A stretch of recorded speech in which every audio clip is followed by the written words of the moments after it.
First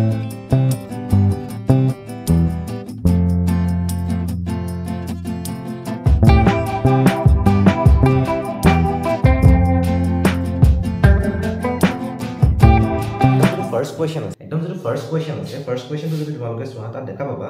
যিবোৰ অংকৰ গঠন আৰু উৎপত্তিৰ উৎস একে ধৰণৰ মানে গঠন আৰু উৎপত্তিৰ উৎস একে অৰ্থাৎ ইহঁতৰ ষ্ট্ৰাকচাৰটো একে আৰু ইহঁতৰ অৰিজিনটো একে কিন্তু এইবোৰ বেলেগ কাম সমাধান কৰে তেন্তে এই অংকক কি বোলে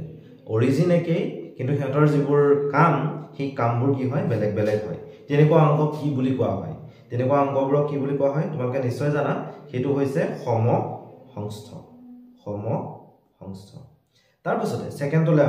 সেকেন্ডটো পাইৰুভেদ হ'ব লাগে এটো প্ৰাইৰুভেদ হৈ আছে পাইৰুভেদ কৰি লবা পাইৰুভেদ অনুভাগী কাৰ্বন ডাই অক্সাইড পানী আৰু শক্তি উৎপন্ন হয় the breakdown of pyruvate to give carbon dioxide water and energy take place in code হয় আমি চাব লাগিব সাইটোপ্লাজম আছে ক্লোৰোপ্লাস্ট আছে মাইটোকন্ড্ৰিয়া আছে কোষ কেন্দ্ৰ আছে এই চাৰিটা অপচনৰ ভিতৰত আমাৰ কাৰেক্ট অপচনটো হৈছে অপচন নম্বৰ সি মানে মাইটোকন্ড্ৰিয়া এটা থাৰ্ড টুলে যাও মানুহৰ চকুৰ দুটা চকু আছে দুটা চকুৰ কথা কৈছে চাবা মানুহৰ দুটা চকুৰ অনুভূমিক দৃষ্টিক্ষেত্ৰৰ প্ৰসাৰ প্ৰায় মানুহৰ যেতিয়া দুটা চকু থাকে তেতিয়া দৃষ্টিক্ষেত্ৰৰ প্ৰসাৰটো কি হ'ব বেছি হ'ব মানে যেটো হৰাইজন্টাল ফিল্ড ভিউ হ'ব হেতু বেছি হ'ব কিন্তু এটা চকু যেতিয়া মানুহৰ থাকে তেতিয়া তেওঁৰ দৃষ্টিক্ষেত্ৰটো বা হৰাইজন্টাল ফিল্ড ভিউটো অলপ কি হয় কম হয় এতিয়া দুটা চকু থাকিলে কি হয় কৈছে দুটা চকু থাকিলে আমাৰ কাৰেক্ট অপচন হ'ব অপচন ডি তাৰ পাছত আমি নেক্সট ওলা যাও কোনটো মৌলৰ দ্বিতীয় কক্ষত প্ৰথম কক্ষৰ দুগুণ ইলেক্ট্ৰন আছে গতিকে মৌলটো চালেই হ'ল প্ৰথম কক্ষটোত কিমান ইলেক্ট্ৰন থাকে চাবা কে কক্ষটোলৈ যদি যাও কে কক্ষত আমাৰ দুটা ইলেক্ট্ৰন থাকে বুলি জানো হয়নে এল কক্ষত যদি যাও এল কক্ষত তোমালোকে যদি চোৱা এল কক্ষত তোমালোকে দেখা পাবা যে সেই এল কক্ষটোত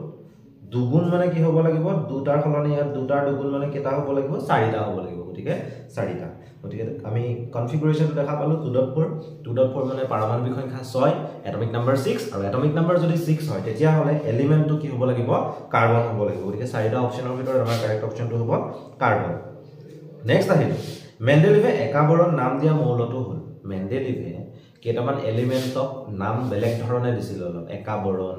একা এলুমিনিয়াম তেনেকে কিছুমান নাম দিছিলে এতিয়া তাৰ কোনটোক একাবৰণ নামটো দিছে সেই কথাটো সুধিছে একাবৰণ নাম দিয়া মৌলটো হৈছে যেটো ফাৰ্স্ট স্ক্যান্ডিয়াম আছে হেতু স্ক্যান্ডিয়াম জাৰ্মেনিয়ামক বেলেগ নাম দিছিলে গেলিয়ামক বেলেগ নাম দিছিলে কিন্তু আমাৰ কোৱেশ্চনটোৰ কাৰণে কাৰেক্ট অপচনটো হৈছে স্ক্যান্ডিয়াম নেক্সট কোৱেশ্চনটো লৈ যাও তলৰ কোনটো বিযোজন বিক্ৰিয়া হয় এটা খালি ফাৰ্স্টৰ অপচনটো CH2 হৈ আছে CH4 হ'ব লাগে এটো তোমালোকে চাবা ইয়াত এতিয়া কোনটো বিযোজন বিক্ৰিয়া বা কোনটো ডিকম্পোজিশন ৰিঅ্যাকশন হৈছে চাৰিটা অপচন আছে চাৰিটা অপচনৰ ভিতৰত আমি চাব লাগিব ফাৰ্স্ট অপচনটো নহয় বিযোজন বিক্ৰিয়া হলে বা ডিকম্পোজিশন ৰিঅ্যাকশন হলে ৰিঅ্যাক্টেন্ট এটা হ'ব লাগিব ওয়ান কেমিক্যাল স্পেসি এটা বিক্ৰিয় পদাৰ্থ হ'ব লাগিব এতিয়া এটা বিক্ৰিয় পদাৰ্থ কোড আছে আমি চালেই হ'ল গতিকে আমাৰ কাৰেক্ট অপচনটো কি হ'ব অপচন বি ইয়াত কি আছে AgCl বা সিলভাৰ ক্লোৰাইডৰ ডিকম্পোজিশন বা বিয়োজন ঘটিছে নেক্সট কোৱেশ্চনটোলৈ আমি যাও পুৰাচুন আৰু পানীৰ মাজত বিক্ৰিয়াৰ কথা কৈছে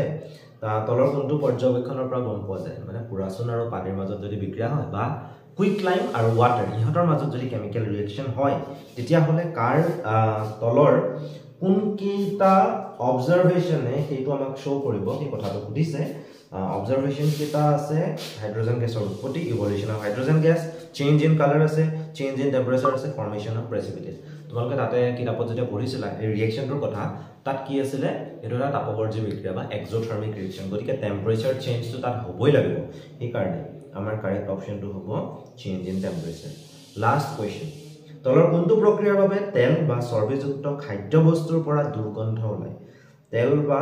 চৰ্বিযুক্ত খাদ্যবস্তু what is the name of the process where fatty food becomes rancid fatty food rancid হোৱাৰ যেটো প্ৰসেস সেই প্ৰসেসটো কি বুলি কোৱা হয় সহজ প্ৰশ্নটোৰ অপচন আছে corrosion দিয়া আছে oxidation আছে reduction আছে displacement আছে কিন্তু ইয়াৰ কাৰেক্ট অপচনটো হ'ব oxidation জাৰ্ড গতিকে তোমালোকে এই কোৱেশ্চন কেটা ভালদৰে মনত ৰাখিবা কাৰণ এবাৰ বহুতখিনি কোৱেশ্চন নতুন তোমালোকে দেখাব পাই ন হয় কিতাপৰ ভিতৰৰে হ'ব খালি অকমান পাক লগাই দিব পাৰে বা কমপ্লিকেটেড কৰি দিব পাৰে তোমালোকে চাই থাকিবা